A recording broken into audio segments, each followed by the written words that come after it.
Ito nga pala mga idol, yung ating Bluetooth speaker na mayroong super battery, ano? Ito yung ating ikinabit dito para mas lalong matagal siya malobat.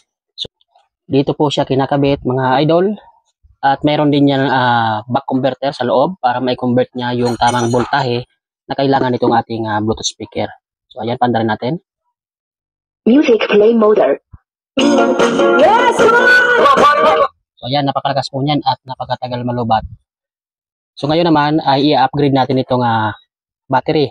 So ang gagawin natin ay para madala natin ito na iisa na lang, ang gagawin natin ay ipipix natin ito. Ang gagawin natin ay tanggalin natin ito. Yan, tanggalin na natin yan.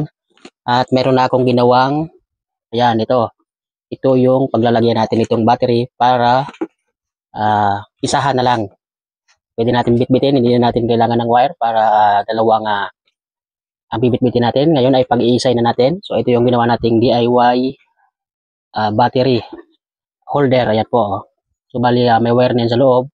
Positive at negative. Ang gagawin na lang natin dito ay isasalpak na lang natin itong battery. Ayan. At okay na yan mga idol. Oh. So ganyan yung posisyon niyan. So hindi naman siya natutumba. Ayan o. Ayan. At paandarin natin. Music play mode. Yes!